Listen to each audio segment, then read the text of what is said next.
Olá! Hoje temos a grande alegria de receber no nosso blog Azure Sturgeon Connections membros do grupo de pesquisa Turismo, Neurociências e Computação. Vamos debater sobre como a neurociência do consumo pode contribuir para a gestão de negócios turísticos.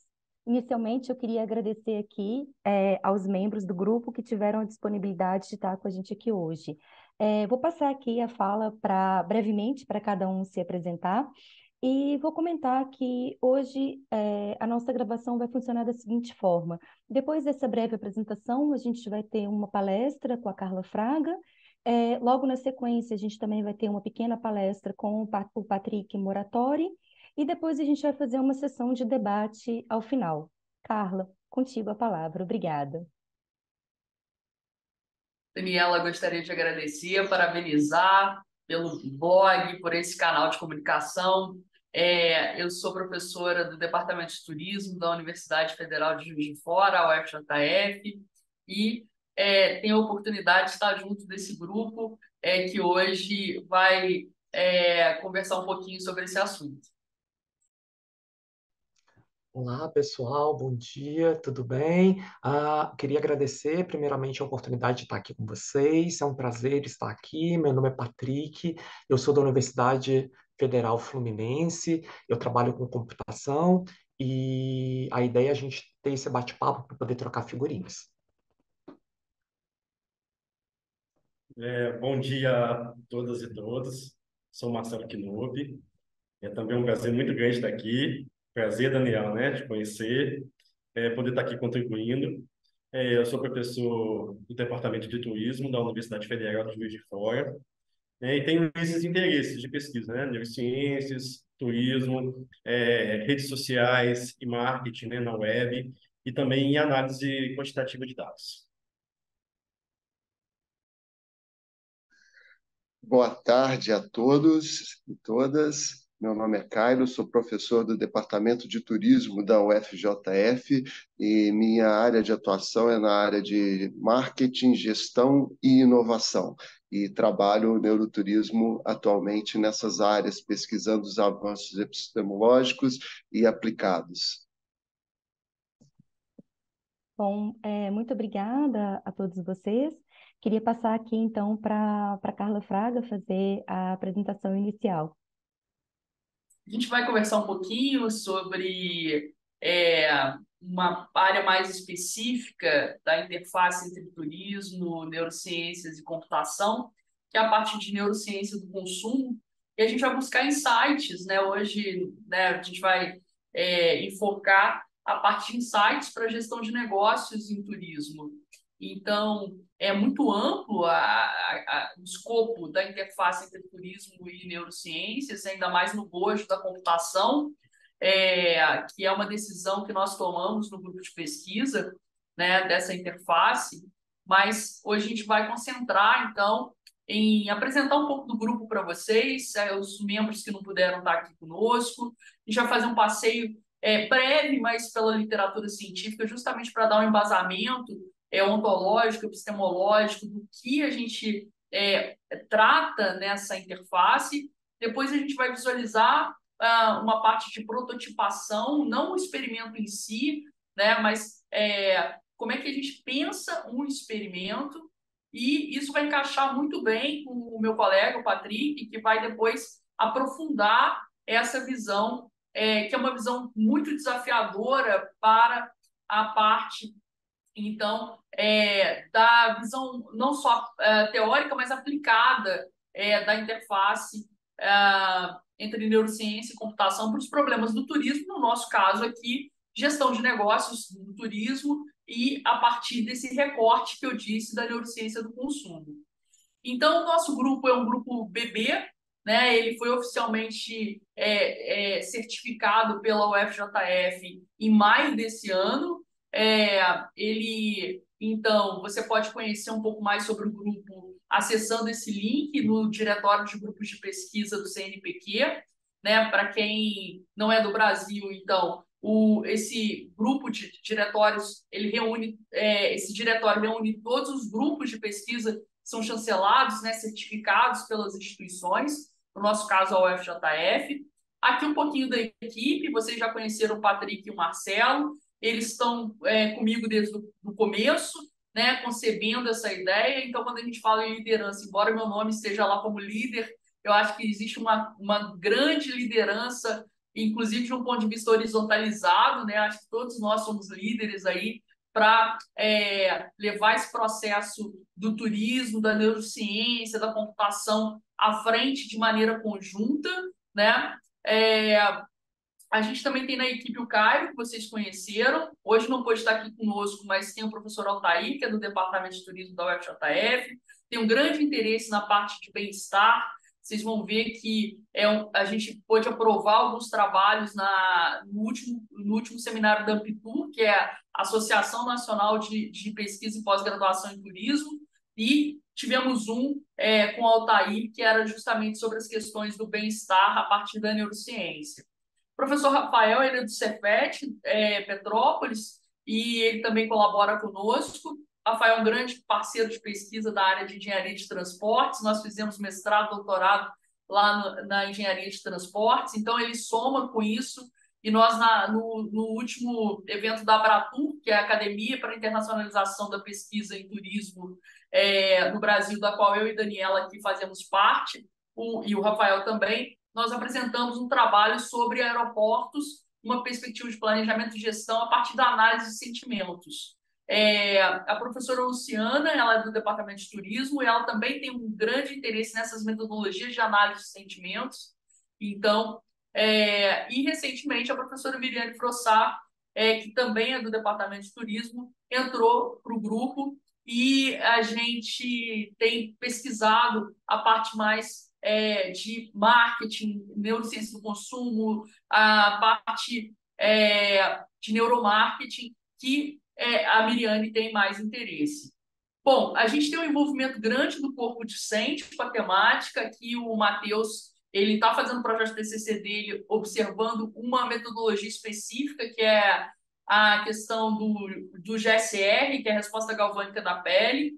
E, para além disso, eu sou tutora do grupo de educação tutorial, GET, que hoje reúne mais de 10 alunos no período de 2023-2026, para tratar exatamente essa temática do turismo e neurociência.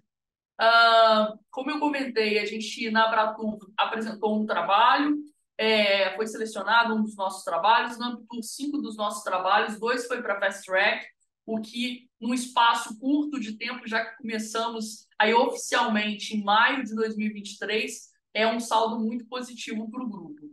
Mas para isso eu tenho que reforçar que o grupo tem duas linhas. Uma linha que é uma linha teórica, né? Nós constantemente, quando você entrar naquele site que eu indiquei, constantemente você vai ver a descrição, a repercussão do grupo, os membros, e a gente constantemente quer entender, é quase que um trabalho de tradução entre as áreas, né? O que é, por exemplo, sentimento e emoção não são iguais, né? Tem diferenças. Como é que é isso do ponto de vista da computação? Como é que é isso do ponto de vista das neurociências? Como é que no turismo está sendo tratado isso? Então, nós fazemos esse esforço numa linha teórica da qual apresentamos esses 6 trabalhos. E agora vamos inaugurar, esperamos que no início aí de 2024, vamos fazer uma inauguração da linha 2, que é uma linha de experimentos, né? Então, essas linhas, elas conversam entre si, se retroalimentam para que nós possamos avançar de maneira segura, de maneira ética, de maneira a envolver ensino, pesquisa e extensão na perspectiva do que o grupo faz. Por falar em ensino, na UFJF a gente tem uma especialização em gestão pública de turismo e desenvolvimento regional, e é interessante dizer que para ser aluno precisa ter uma ligação direta ou indireta com a administração pública. Então esse público-alvo, né, esses alunos, eles já vêm com essa experiência, e uma das nossas abordagens foi justamente a disciplina de turismo e neurociências. E como é que essa disciplina de turismo e neurociências é útil para a compreensão das experiências turísticas, dos processos de tomada de decisão, frente aos desafios, né, e oportunidades da gestão pública e o desenvolvimento regional do turismo.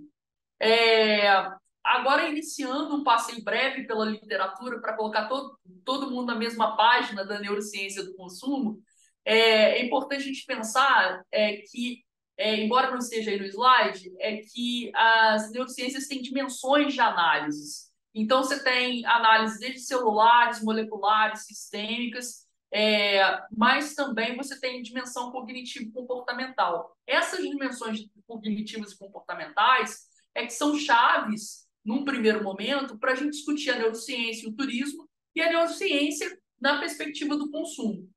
Então, os avanços, né, aí o Kotler, que é um autor muito conhecido da área do turismo, ele coloca, né, a neurociência e seus avanços na compreensão da nossa psicologia pode contribuir para o estudo do comportamento irracional e para melhorar a nossa capacidade de prever comportamentos, escolhas, bem como maneiras de nos ajudar a melhorar. Então, isso tem tudo a ver com os estudos da neurociência do consumo. Para quem tiver curiosidade das dimensões de análise que eu sugeri, é um livro sobre neurociências que são de 3 autores, o Bill, o Connors e o Paradiso. Eles tratam lá, no capítulo introdutório, as dimensões das neurociências. Para além disso, tem uma referência bibliográfica relevante para a área de neurociência do consumo, que é um livro organizado pelo Garcia e o Cerf. E já no começo desse livro, eles colocam a gente para pensar, porque eles falam assim, os consumidores, eles não pensam como se sentem. Eles não dizem o que pensam e não fazem o que dizem. Então, até para a gente se colocar no lugar, quando a gente está no lugar de consumo, se realmente isso funciona dessa maneira como eles estão nos provocando. E a gente percebe que uma questão que gera mal-estar, mal-entendido na neurociência do consumo, é que muitas vezes as pessoas acham que a neurociência do consumo é uma ferramenta para implantar pensamento na mente dos consumidores, quando não. Né? De maneira ética, a gente tem que entender que a neurociência, com relação ao consumo, ela está ligada a gerar experiências personalizadas, experiências que atendam e dialoguem mais com, no caso do turismo, né, com a gestão de negócios em turismo, com aquilo que a gente se aliança. Por isso que o nosso grupo é completamente voltado para as questões do desenvolvimento sustentável, aliado aos ODS, aliado à discussão sobre o desenvolvimento sustentável. Por quê? Porque nós temos interesse num consumo que também atenda a esses pressupostos. Já entrando um pouquinho que o Patrick vai, enfim, nos brindar com mais detalhes, é importante, antes de qualquer experimento, antes de avançar nessa linha experimental, além da gente entender a questão ontológica, epistemológica, conceitual, né, é muito importante a gente entender também a questão ética. Ou seja, esse texto da Tan, do Schleifer e da Sinai, ele deixa isso muito claro, porque eles vão falar assim, que o entendimento da nossa postura ética é formulado a partir de sistemas de valores e pontos de vista ontológicos enriquecem nossa compreensão de como nós, como indivíduos, negociamos a ética, especialmente no espaço da rápida evolução da tecnologia, incorporado pelas práticas experimentais. Se nós temos agora tantas tecnologias e existe um turning point, uma virada para que essas tecnologias sejam incorporadas, né, cada vez mais no nosso universo de pesquisa, né, a gente também tem que repensar a questão da ética, da bioética, da neuroética, né, para isso.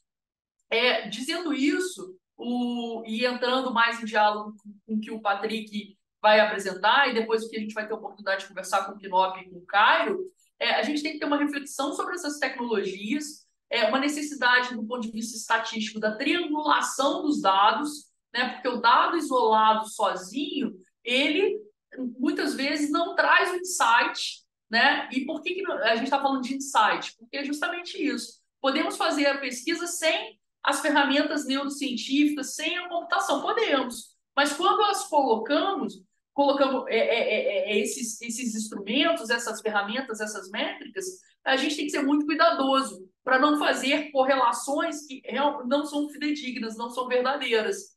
E por isso vem trazendo algumas referências aqui para nós, justamente para validar artigos que já foram publicados e que fazem essa visão crítica sobre o assunto, né, do Bastian e a sua equipe, do Michael e a sua equipe.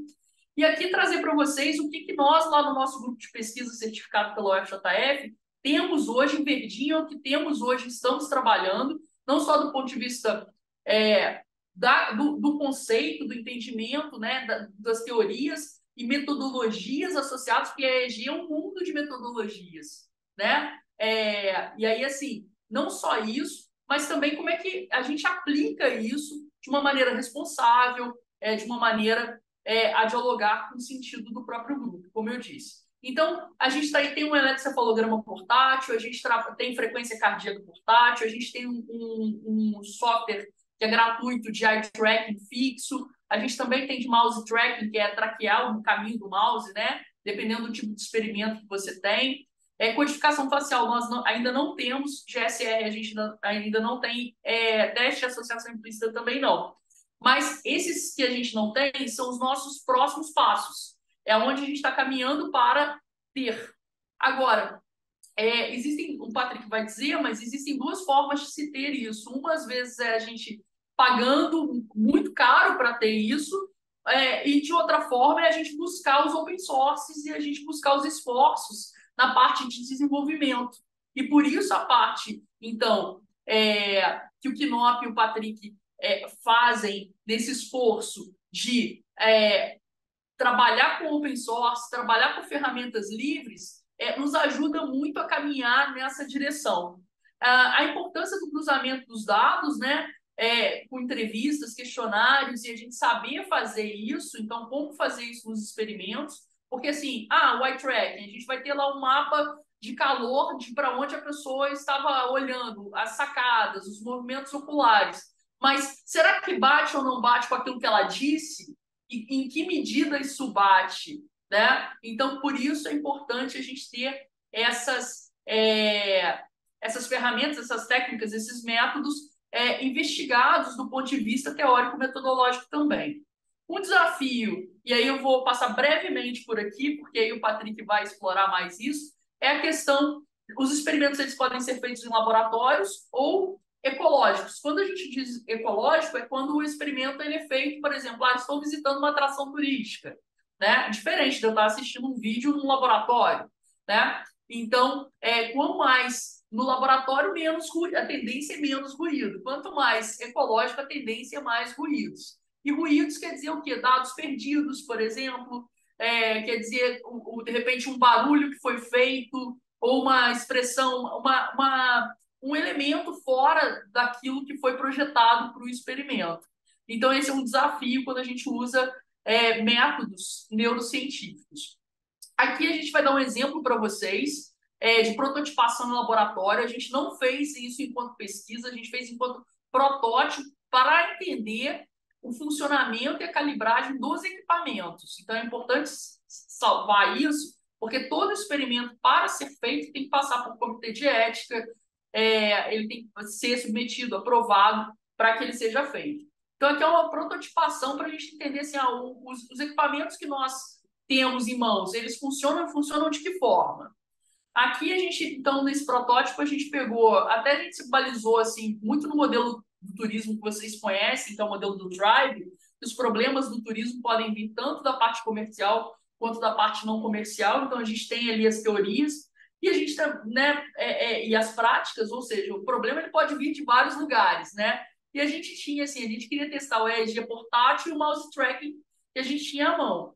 E a gente tinha uma situação que a gente, diferente das pesquisas que não usam métodos neurocientíficos, quando a gente usa métodos neurocientíficos, a gente está falando de milissegundos. Então, 45 segundos é muito tempo, porque a gente está mensurando um EEG em milissegundos.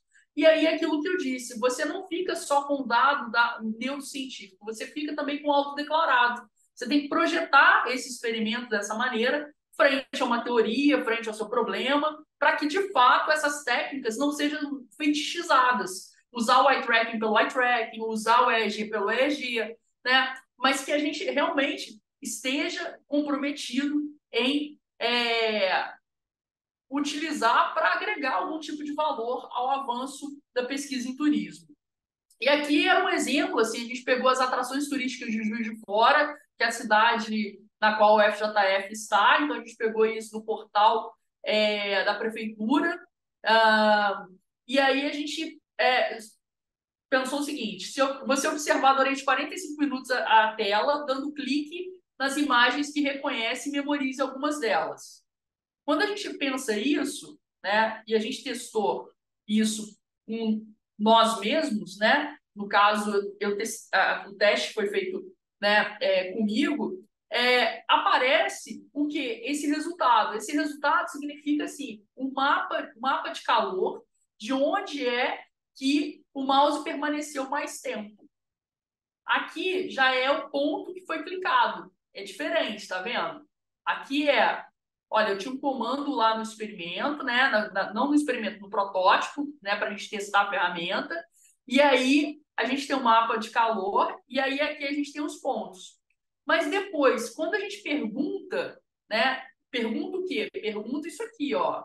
Pergunta: observe durante 45 segundos a seguinte tela, dando clique nas imagens que reconhece e memorize algumas delas.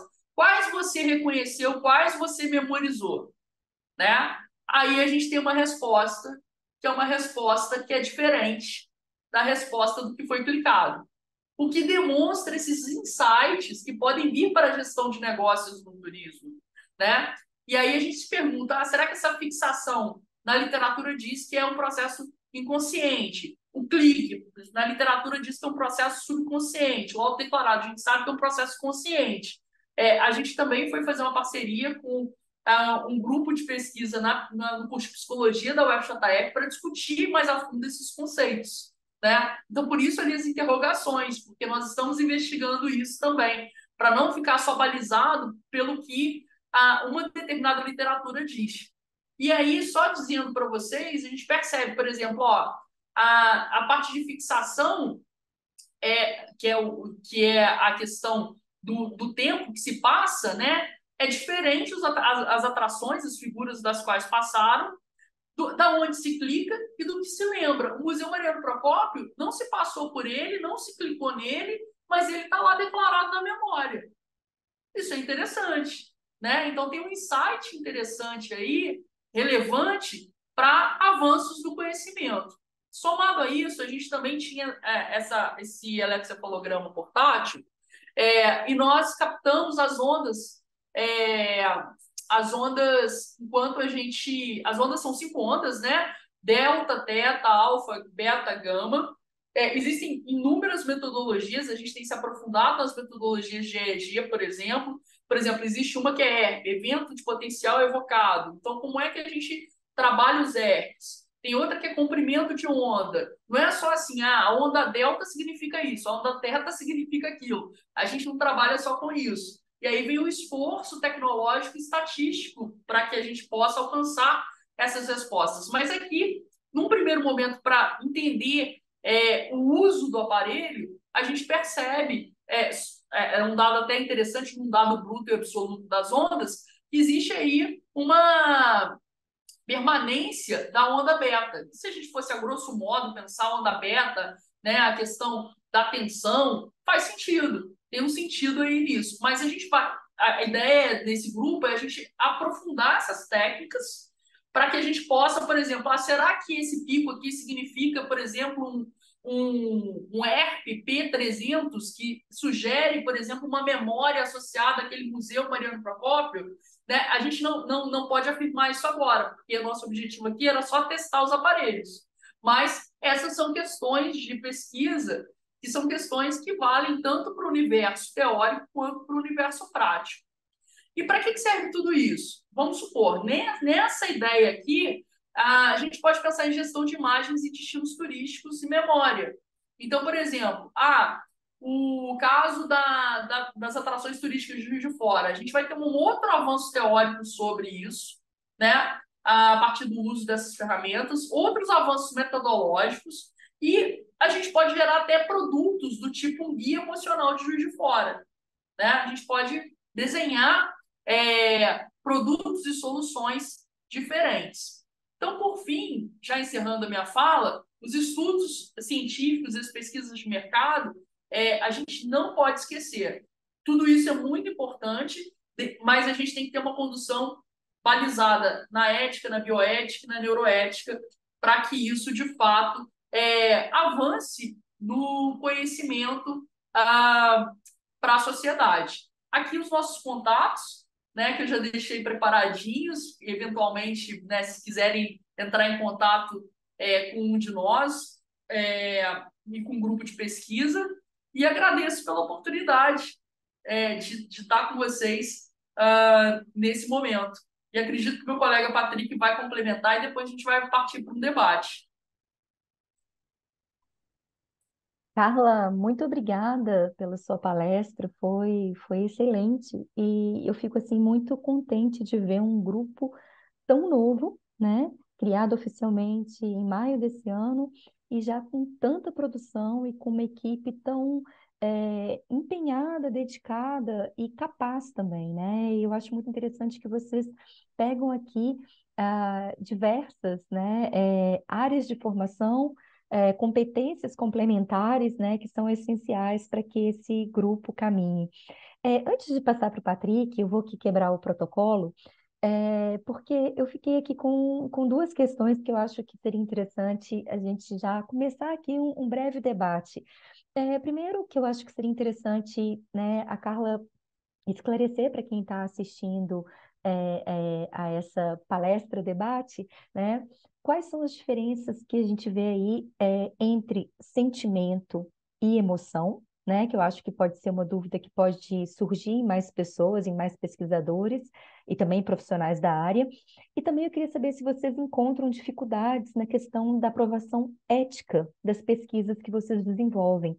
Porque eu tive aqui no blog entrevistando o professor Luiz Moutinho, que é da área de marketing, um grande especialista em marketing, trabalha com neuromarketing, e ele sempre comentou comigo que muitas vezes ele teve dificuldade para aprovar as pesquisas dele.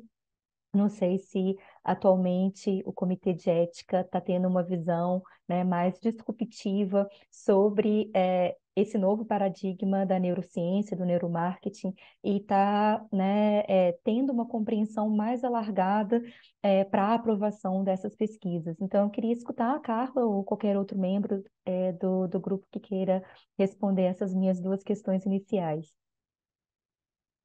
Dani, eu acho que começar por diferença entre sentimento e emoção, e os meus colegas tenham vontade para complementar qualquer uma das duas respostas. É, então, na literatura científica, até tem um livro de neurociência que diz: você acha que é porque é um livro de neurociência que não vai ter confusão entre esses termos, né? Porque isso acaba perpassando várias áreas. Mas, de toda forma, a diferença básica é a seguinte: existe né, a gente tem que lembrar que desde o Darwin, né, e não com a origem das espécies, mas assim, um livro depois que vem falar sobre as expressões faciais, né, depois o Paul Ekman vai estudar essa questão das emoções, quais são as emoções básicas, e até a gente chegar, então, no que hoje são softwares com as facs, que são, por exemplo, a Face Reader é um software pago, existem outros open source, mas que fazem a codificação facial, né? Então, a emoção, ela é da ordem do estímulo. Você tem um estímulo, esse estímulo pode ser luz, som, o que for, e você vai, você sente. Já o sentimento é da ordem do percepto, ou seja, você tem uma interpretação daquilo que sentiu e é traduzido em sentimento. Então, tem essa diferença, que é uma diferença clássica na literatura, que vai apontar para isso. Até na teoria do James e do Land, né, vai se discutir muito isso. Tem várias correntes teóricas. Por exemplo, uma questão clássica. Você vê um urso vindo na sua direção, você sente medo e corre, ou você corre e depois você entendeu que você sentiu medo?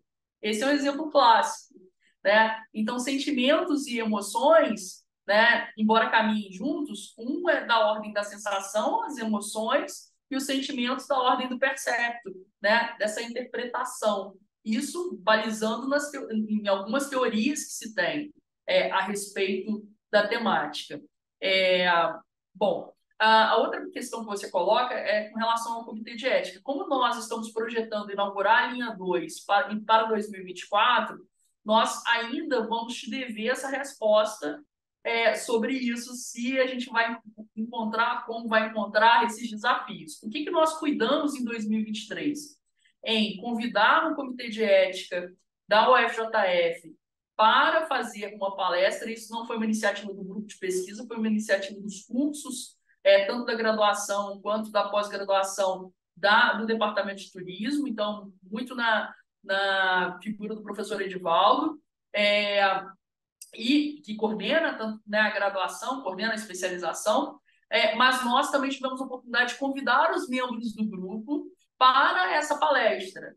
Então, isso também foi uma oportunidade de estreitamento e de conversa, porque como a gente vê ali naquele texto, né, do TAM, do Schaifer e da Sinai, à medida que você tem os avanços tecnológicos, você também tem uma rediscussão sobre essas questões com relação à ética, bioética e neuroética, né? Então, nós estamos buscando sempre o diálogo para poder entender, né, como caminhar de maneira segura e robusta frente a esses desafios. Perfeito, Carla. Muito obrigada. E eu queria passar aqui, então, agora para o Patrick Moratori. Contigo, Patrick. Muito obrigada também. Então, pessoal, só para poder contextualizar, eu vou falar um pouquinho para vocês sobre um pouquinho da área de tecnologia, como que está funcionando, então, nesse processo que a Carlinha destacou para a gente, sobre essa interseção que a gente vai ter aí entre essas áreas, como que a gente consegue, então, fazer a manipulação da aquisição desses dados, entender esses dados, tentar utilizar esses dados de uma maneira que seja responsável, que seja ética. Tá bom? Então, num primeiro momento, o que a gente pode pensar é que hoje a gente tem uma facilidade muito grande para poder pensar em captura de informações. Então, a gente tem lá tanto computadores, né, quanto gadgets específicos, como celulares, tablets, onde a gente está o tempo todo interagindo com esses dispositivos. Então, com isso, a gente consegue entender determinados comportamentos. Né? O que a gente quer fazer? A gente quer olhar para esses dispositivos e como que a gente pode explorar esses potenciais dessas informações que estão ali para a gente poder aplicar em pesquisa, para a gente poder ter ali identificações de determinadas decisões, de como que o engajamento está sendo mantido, como que você entende uma determinada ação. Então, a gente começa a pensar em como que a gente começa a trabalhar com esses dispositivos para poder explorar esses potenciais. Quando a gente fala de dispositivos genéricos, a gente pode pensar aí desde o computador, né, até dispositivos específicos. Então, a partir disso, a gente consegue olhar, por exemplo, a gente pode pensar em geoposicionamento. Né? Se você tem lá, a gente está tentando analisar um comportamento de um consumidor, você pode pensar quais foram os pontos onde ele passou, onde que ele fez uma tomada de decisão, onde que ele foi lá e pensou num produto específico. A gente pode começar a entender dados que estão ali num primeiro momento que não teriam um significado específico, mas que a gente, dentro de um contexto, consegue olhar para aquele comportamento e tentar entender aquele comportamento. Né? Então, isso é válido quando a gente pensa desses dispositivos mais genéricos até dispositivos mais específicos, como a Carla também já destacou na primeira apresentação. Então, a gente pode usar o eletroencefalograma para a gente poder ver os impulsos elétricos, como que estão sendo as reações, se a pessoa teve uma determinada emoção em que momento, se ela teve uma tomada de decisão, como que isso aconteceu. A gente pode pensar também em outras informações, como, por exemplo, sudorese. A Carla também comentou sobre o GSR. O GSR é aquela resposta galvânica da pele, quando você tem algum tipo de sensibilidade a um estímulo que você está tendo em um determinado momento. Então, isso também, se a gente for parar para pensar, a gente começa a usar informações de diferentes fontes para poder tentar inferir determinados comportamentos. Porque pensem só, se a gente está numa entrevista de emprego, pode ser que você esteja dando um sorriso, mas aquele sorriso que você está dando pode ser, por exemplo, de nervoso, não necessariamente aquilo significa uma expressão de felicidade. Então, a gente vai começar a pensar como é que a gente olha para essas informações de uma maneira mais criteriosa para que a gente consiga validar esses dados para poder conseguir fazer um entendimento melhor desses comportamentos. Então, a gente tem aí diversos dispositivos específicos para poder fazer isso. Então, a gente pode pensar desde o batimento cardíaco, movimentos oculares, que também foi mostrado na primeira parte da apresentação, a sudorese, esses impulsos elétricos. A gente pode começar a tentar identificar padrões para poder tentar entender esses comportamentos. O grande desafio que eu posso colocar para vocês no link onde a gente tem pegar a informação e transformar isso num dado válido, é tentar pegar esse dado e um olhar para ele com algo que tenha de fato um significado. Então, como é que a gente consegue simplesmente pegar lá o dado, por exemplo, do GPS, de onde você caminhou, quais foram as decisões que você tomou, ao mesmo tempo, pensar que existem situações que são fora do controle. Então, será que não aconteceu ali algum tipo de coleta de informação que não está levando a um dado que vai ser validado? Então, de alguma maneira, a gente tem que ter um certo cuidado com como esses dados estão sendo capturados. Quando a gente fala do GPS, a gente tem um caso mais geral, mas a gente poderia pensar, inclusive, nos próprios dispositivos específicos. Então, quando a gente pensa lá nas coletas dessas ondas da atividade cerebral, essas ondas podem ter algum ruído porque você encostou no sensor, ou porque você estava numa posição incorreta, ou porque o dispositivo não foi calibrado inicialmente. Então, tudo isso tem que ser muito bem verificado para que a gente consiga capturar essas informações e essas informações tenham algum tipo de validade. Então, basicamente, o que a gente vai estar atento aqui é na presença desses ruídos, como é que a gente consegue olhar sobre isso, como é que a gente consegue conter esse tipo de problema que acaba acontecendo na coleta dessas informações.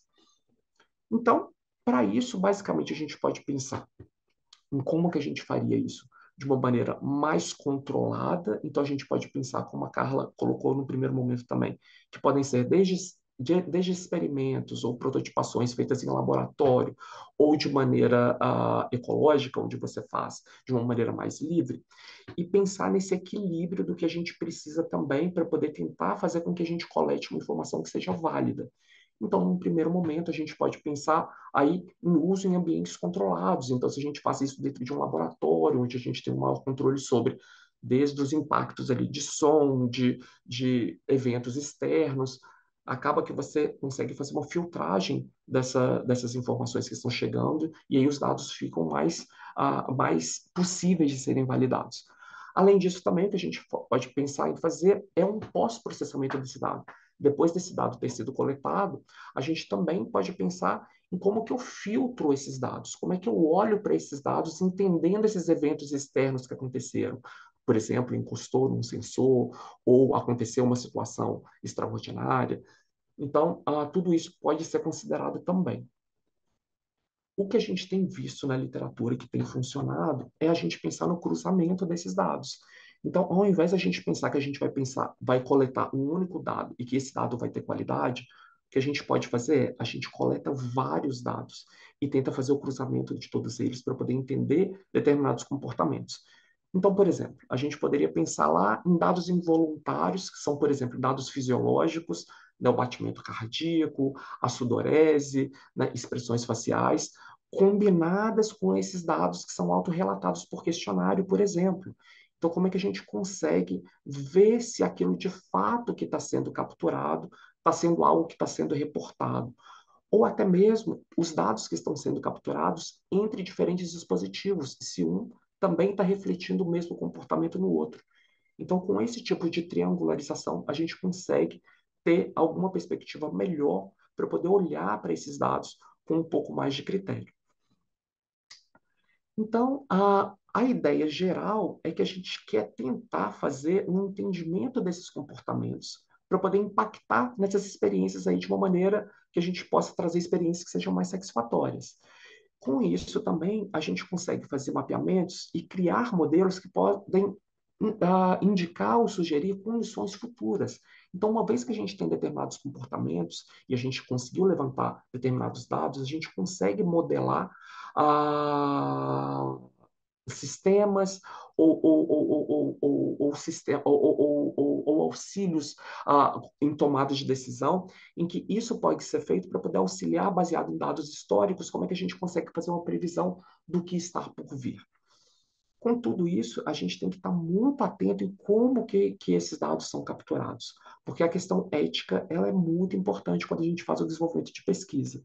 Então, a gente tem que ter uma clareza sobre como esses dados estão sendo coletados e como eles vão ser utilizados para que isso possa ser divulgado com os participantes e que isso seja feito de uma maneira responsável. Era isso, pessoal. Muito obrigada, Patrick. Foi muito bacana. Acho que complementou muito bem a fala da Carla Fraga. E antes da gente começar aqui o nosso debate, eu fiquei pensando aqui, né, novamente quebrando o protocolo, assim, como que é possível, né, diminuir o ruído quando vocês vão fazer uma pesquisa em campo, por exemplo, com turistas, um determinado atrativo, né? E fiquei aqui pensando numa pergunta que eu acho que é mais complexa, que é para os quatro, né? Para vocês irem pensando, como que as empresas, né? E a gente sabe que dentro da área do turismo a gente tem grande parte são, né, micro, pequenas e médias empresas, né? Como que elas podem, né, de alguma forma, eh, trabalhar, né, essa neurociência, né, do consumo, como que ela pode entender o próprio consumidor, né, o que que ela pode fazer para tentar, claro, vocês vão falar, não, faz uma parceria com o nosso grupo de pesquisa, né, mas assim, como que elas de forma autônoma, elas podem tentar de alguma forma produzir dados, né, e acho que essa pergunta aí vai para os quatro. E acho que primeiro deixo essa pergunta do ruído para você, Patrick, antes da gente começar o nosso debate. Perfeito. A questão dos ruídos é uma questão muito presente quando a gente fala dessa parte específica de pesquisa, quando a gente está tentando associar a computação junto com outras áreas de aplicação. Então, isso está sempre muito presente. Então, a ideia é, num primeiro momento, que a gente faça em ambientes controlados, porque a gente consegue, de alguma maneira, entender esses perfis e ter um controle maior de como esses dados são capturados. Num segundo momento, a gente pode pensar em dispositivos mais específicos que vão trazer uma certa robustez desses dados. Então, a gente pode pensar hoje, a gente tem lá determinados equipamentos que eles são, por exemplo, vestíveis. Então, você pode pensar, por exemplo, em colocar um capacete, em que esse capacete não vai permitir uma movimentação muito brusca, então isso não vai afetar tanto o dado que está sendo capturado para um determinado experimento específico. Então, eu falei do capacete, mas poderia ser uma luva, dependendo do que você está analisando, ou um óculos específico, sendo que esses dados que estão sendo coletados, eles, apesar de estarem num ambiente que não seria tão controlado como um laboratório, mas, ao mesmo tempo, ele já tem um objetivo específico para uma tarefa específica. Então, ele é calibrado dessa maneira para poder tentar evitar os ruídos. Posso falar para vocês que mesmo esses dispositivos mais específicos, eles também encontram problemas, porque nunca esse dado vai chegar de uma maneira limpa e clara. A gente vai precisar de olhar para esses dados e fazer algum tipo de pós-processamento para que a gente consiga extrair essas informações para que elas sejam validadas, para que a gente consiga dar um passo adiante.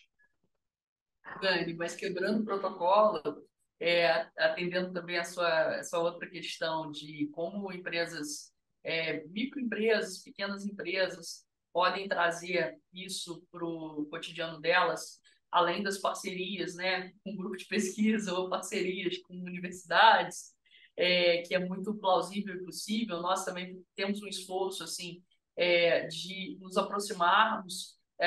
No caso, inicialmente fizemos com o Juiz de Fora, né? Fomos a um café network justamente para falar para vários empresários sobre o que está acontecendo na universidade, justamente para que eles possam verificar. Às vezes é um DCC, às vezes é um projeto que possa ser pensado também, porque é uma forma de a universidade devolver para o restante da sociedade, né, aquilo que produz. Então, essa relação íntima entre a Muito universidade e o legal. restante da sociedade é muito importante. Mas, para além disso, eu acho que as empresas hoje, até pela transversalidade, o Patrick vai poder dizer mais, que não também, da inteligência artificial, hoje aparecendo os gestores de inteligência artificial, né? É, eu acredito que mesmo negócios pequenos, médios, micro, vão ser cada vez mais convocados a olhar para isso como parte natural da própria evolução do que se pensa sobre a questão do consumo, dos estudos de consumo, da gestão dos negócios. Então, acaba que a gente já percebe isso com a própria popularização dos equipamentos, eles se tornando cada vez mais baratos, eles se tornando cada vez mais possíveis, né? Então, esse é um dado que agrega para não parecer que é uma coisa assim, só uma grande empresa, uma multinacional, ou só um centro de pesquisa da universidade. Então, exige sim um comprometimento, um estudo, um comprometimento muito grande com é, essa parte multi-interdisciplinar, mas que é possível, independente, eu acho que do tamanho dos negócios. Perfeito. E muito bacana essa parceria de vocês, né, de ir às empresas, de conversar e de ver as possibilidades, enfim, muito legal. Bom, eu tenho uma primeira pergunta aqui para o Cairo, né? Na sua visão, como que a neurociência aplicada aos estudos do consumo no turismo podem auxiliar destinos turísticos que são arquipélagos, né? Como é o caso dos Açores? Então, Dani, quando a gente fala da neurociência do consumidor, a neurociência do consumidor ela vem complementar a ideia do marketing nos avanços do estudo do comportamento, como um dos temas. Muitas das vezes, as pesquisas que são realizadas pelo marketing em relação ao comportamento do consumidor trabalham com respostas autodeclaradas, com questionários e entrevistas. E a neurociência, ela traz uma fronteira que é do real funcionamento do cérebro das pessoas, no sentido de entender o cognitivo, as percepções. Quando a gente estuda, então, a neurociência do consumidor através do real funcionamento do seu cérebro, das sinapses que o cérebro produz, a gente consegue identificar o real desejo, as ansiedades, as expectativas dos consumidores em relação àquilo que ele quer consumir. Quando a gente pensa, por exemplo, na entrega que o turismo pretende fornecer aos seus consumidores, muitas das vezes a gente não capta do consumidor suas reais expectativas. Nesse sentido, quando você pensa em expectativas do consumo, a gente tem aquela ideia da construção das expectativas do consumidor através de fatores como grupos sociais, propaganda e experiências vivenciadas. Nesse sentido, quando você olha, por exemplo, as Ilhas dos Açores como produtos turísticos e você nunca visitou a Ilha dos Açores, você vai navegar por diferentes propagandas, publicidades, sites, redes sociais de Açores, para poder desejar aquela visitação turística, para poder tomar a decisão em relação àquela escolha. Só que essas imagens, muitas das vezes, elas não conseguem gerar tanto estímulo para os consumidores. Quando a gente consegue interpretar mais esse subconsciente do consumidor e criar mais interatividade com esse consumidor a partir dessas expectativas que são, de certa forma, subconscientes, a gente consegue entregar um produto, uma experiência muito mais muito mais valorável, muito mais memorável.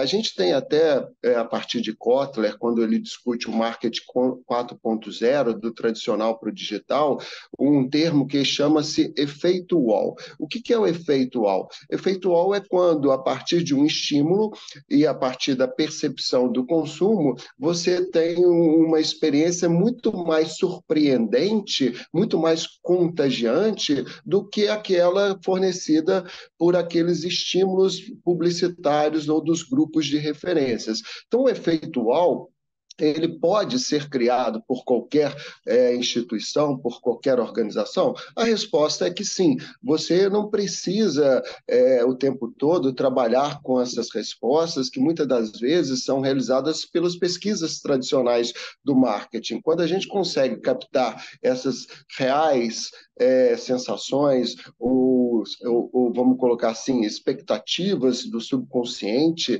dos consumidores, a gente consegue criar, mesmo que ainda nos efeitos de publicidade, maiores estímulos para aquela visitação turística possa acontecer. E como que eu crio essa interatividade? Quais são realmente as sensações, as expectativas, as emoções que os sujeitos podem vivenciar no meu lugar, no caso, na minha ilha, no meu arquipélago? Por exemplo, eu sou mergulhador e observei que as ilhas dos Açores, elas promovem uma experiência muito interessante com relação a mergulho, com observação de baleias. Eu posso ver essas imagens aqui e criar uma expectativa, mas será que quando eu estou lá, essa expectativa é superada? Eu tenho um efeito wall? Ou ela é uma expectativa que é atendida num efeito normal, que dentro daquilo que eu já criei atende o meu nível de satisfação?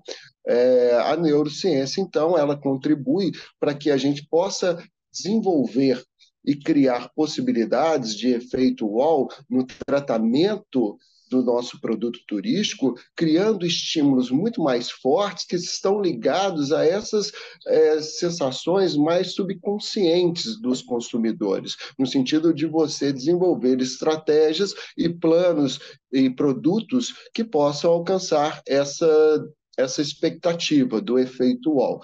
Então, é viável? É possível? Sim. Tudo passa por uma questão de planejamento, por uma questão de experimentação, de experiências que a gente está tentando promover, e também, além da laboratorial, em termos ecológicos, a gente consegue já prototipar alguns cases de experiências que são ecológicas e que poderiam captar essas ondas, esses efeitos de emoção e que provavelmente poderiam gerar uma experiência memorável que gerariam uma repetição do consumo, um efeito multiplicador para que você possa ter uma divulgação mais forte dentro da sua rede, do seu meio social, daquele destino, daquele lugar, a partir realmente dessas construções que são muito além daquilo que o consciente do indivíduo consegue mapear. É realmente trabalhar o surpreendente. O surpreendente, muitas das vezes, eles estão ocultados no subconsciente dos indivíduos. Então, a neurociência do consumo, ela complementa as pesquisas de marketing tradicional a partir de estímulos, medindo todas essas ondas cerebrais a partir de diversas possibilidades, né? O eletroencefalograma, a questão do efeito galvânico da pele, do eye tracking, do mouse tracking, que revelam para nós, gestores, as reais, né, vamos colocar assim, as reais intenções de consumo e expectativas de experiências que eu posso ter naquele lugar, naquele destino, naquela ação que está sendo promovida pelo lugar. Então, essa que é a ideia da neurociência do consumidor, contribuir para que as empresas possam intensificar as experiências turísticas, que possam planejar melhor os seus produtos turísticos e também que a gente possa trabalhar a partir da compreensão dessa subconsciente dos consumidores, a ideia da sustentabilidade também dos lugares, né, do consumo dos lugares e da produção turística dos lugares. Basicamente, a ideia é essa, né? E o efeito Wall, ele pode ser uma resposta da neurociência do consumo no sentido da geração dessas novas perspectivas de planejamento e produto turístico. Ô, Cairo, a gente pode perceber, então, que a neurociência é um mundo de possibilidades, né? E que pode realmente otimizar o nosso marketing e, né, fazer um match mais adequado entre expectativa e realidades, enfim, né? Bom, enfim, incrível. Muito obrigada. Patrick, eu tenho aqui uma pergunta para você, né? Você poderia comentar um pouco mais sobre a parte tecnológica da coleta dos dados, né, a partir dessas ferramentas neurocientíficas? A coleta desses dados, ela pode ser feita desde dispositivos genéricos, quando a gente tem lá o computador, a gente está fazendo em laboratório, então é possível de fazer como foi mostrado na primeira parte da apresentação. Lá o eye tracking, o mouse tracking, na verdade, quando você vai passando por essas imagens e mostrando quais são os pontos de atenção, é possível fazer isso a partir desses dispositivos que são mais genéricos, mas também a gente consegue usar equipamentos mais específicos, como, por exemplo, o MUSE. O MUSE é um eletroencefalograma portátil, onde você coloca uma faixinha na testa, e aí essa faixinha, de alguma maneira, ela vai capturar esses dados fisiológicos e vai te dar acesso a essas informações para poder conseguir depois extrair esses dados para que a gente possa pós-processá-los para poder tentar fazer um entendimento do que está acontecendo ali. Não só esses dois dispositivos, mas existem outros. A gente pode usar esse da resposta galvânica da pele, a gente pode usar A gente fez uma pesquisa prévia, onde a gente desenvolveu uma cadeira, onde essa cadeira mostrava o nível de engajamento da pessoa respondendo a um determinado estímulo. Então, você poderia, nessa cadeira, estar sentado ali, prestando atenção no que a pessoa está falando, ou você poderia também estar ali meio largado nessa cadeira. Então, dependendo do posicionamento, da ergonomia, de como você estava ali, você consegue inferir o quanto que aquela pessoa estava engajada. Então, existem diversas maneiras. Ela pode acontecer via software, ela pode acontecer via dispositivos específicos, pode acontecer só a captura de um dado que depois precisa de ser pós-processado para ele ter algum tipo de significado. Então, são diversas possibilidades de maneiras de coletar essas informações para a gente poder tentar fazer pesquisa e tentar entender esses comportamentos para que a gente possa tornar aí experiências para que elas sejam mais satisfatórias, para que elas tenham um impacto numa decisão, por exemplo. Maravilha, muito obrigada, Patrick.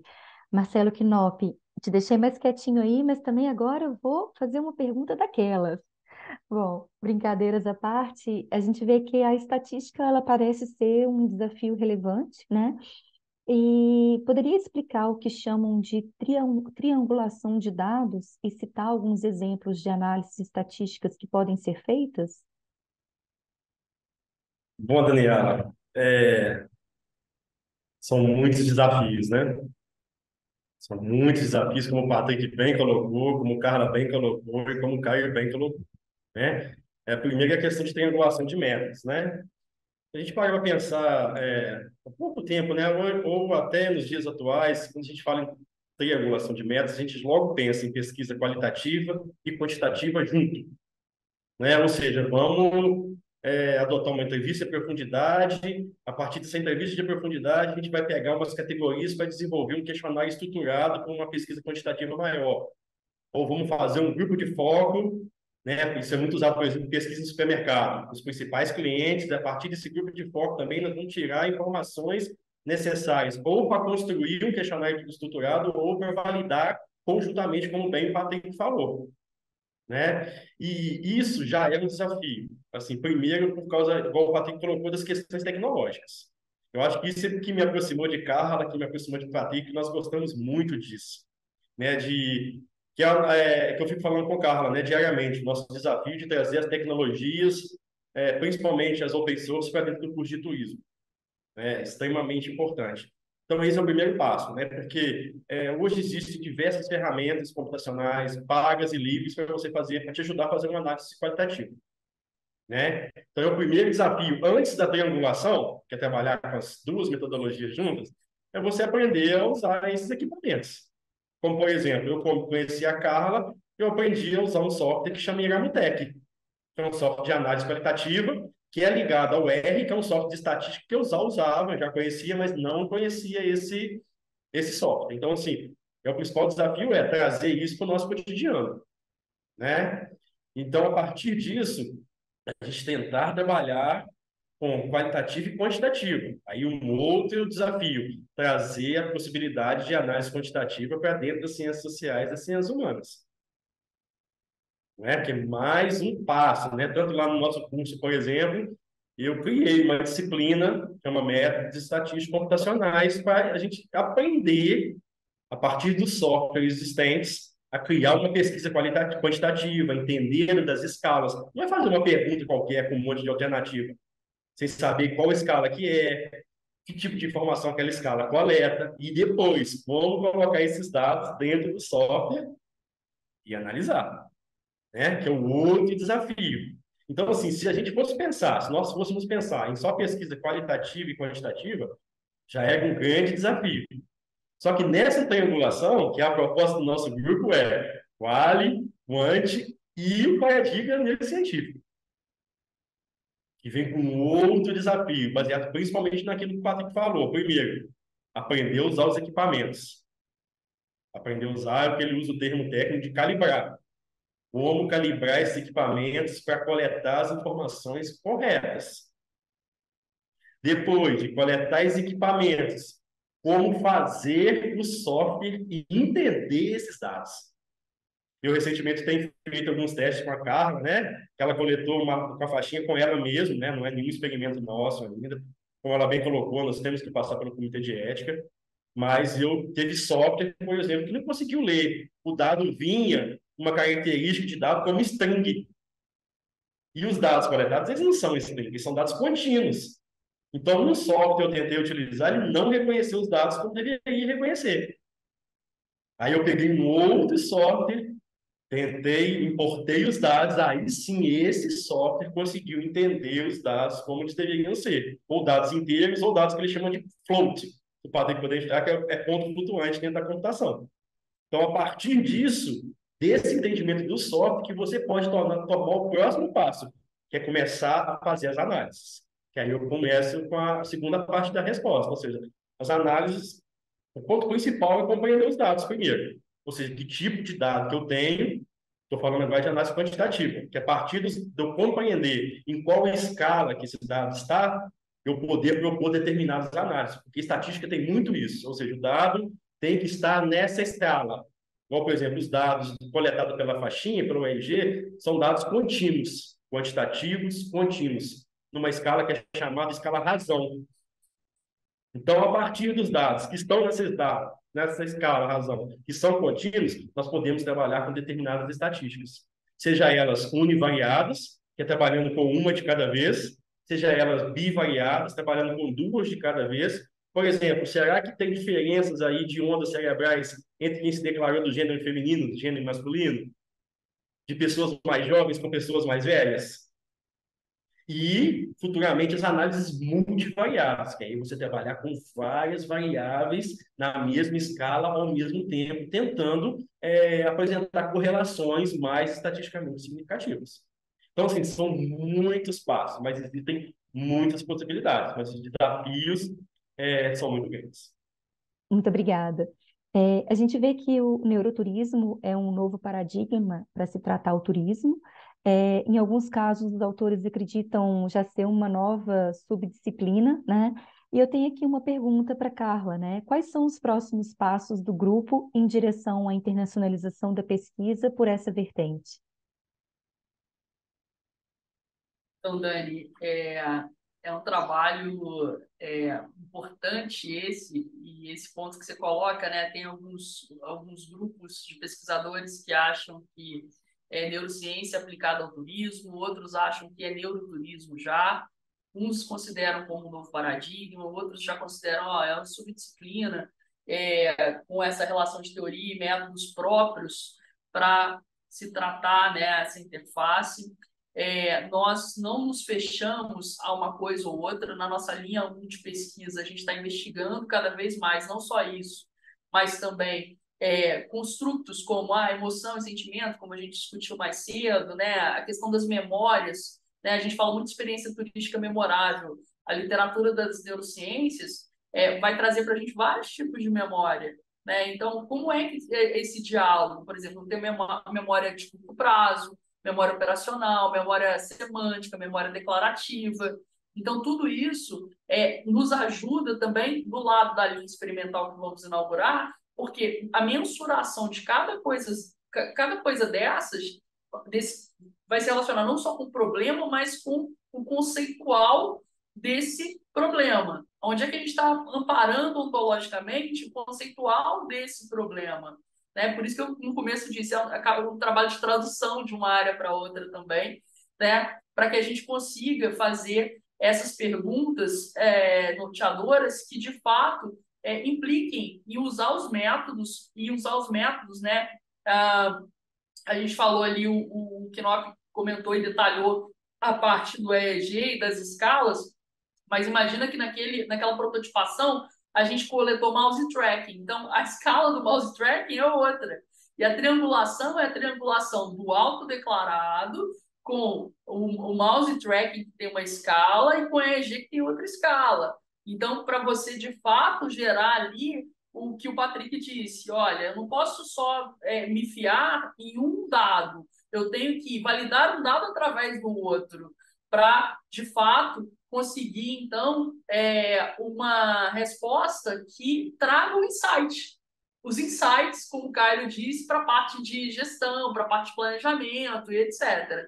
E também para o avanço epistemológico sobre o assunto, até para que a gente possa se perguntar, é neuroturismo, não é neuroturismo? É neurociência aplicada ao turismo? De uma maneira a acompanhar esse avanço, né? Como a gente tem percebido, vários estudos de revisão sistemática da literatura sobre a interface entre turismo e neurociências, justamente para tentar compreender o que, como muito recente, né, provavelmente, posso fazer aqui uma estimativa, na última década, nem sei se chega na última década, mas nos últimos, né, anos tem sido tratado sobre o assunto. Então, posto isso, os desafios do nosso grupo em termos de internacionalização, nós já mapeamos grupos similares ao redor do mundo, né? Nós temos o interesse em fazer parcerias e também em promover um evento de caráter internacional para que possamos ser um hub, né?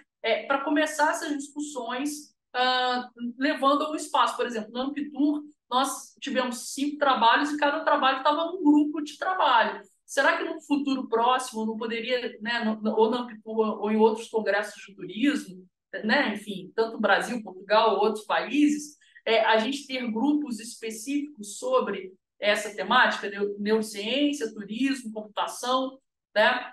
Fomos muito cuidadosos, e aí esse é um mérito muito grande aí do Patrick e do Knopf, com a parte da computação, porque entendemos que no que nós estamos tratando e no que vem sendo tratado com relação ao turismo, a gente olhar para a neurociência já é uma grande complexidade, mas olhar para ela sem olhar para a computação, essa interface, né, que existe entre o ser humano e as máquinas, ficaria um pouco esvaziado. Então, o nosso objetivo hoje é justamente participar, promover redes e eventos para somar, trocar, e essa audiência que o seu blog tem, para nós é muito importante. Então, te dizer e te agradecer mais uma vez da possibilidade da gente estar aqui hoje, porque, com certeza, a gente ganhou mais um espaço, né, nesse cenário internacional com o seu convite. Muito obrigada. Eu que agradeço, foi uma grande aula ter vocês aqui hoje, hein? Foi excelente mesmo. Muito obrigada. Eu queria saber se alguém queria complementar alguma fala ou alguma informação.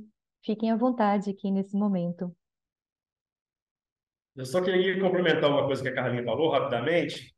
É porque a sua preocupação, inclusive, Daniela, de falar, né, que a grande maioria das empresas do setor são micro e pequenas empresas, né? Isso é uma realidade do país, né, do Brasil de forma geral, e realmente isso é uma preocupação, né, porque é uma E questão estrutural, aqui também é igual. é, é uma questão estrutural, né, que deixa os empreendedores, assim, né, pagando incêndio no dia a dia, né?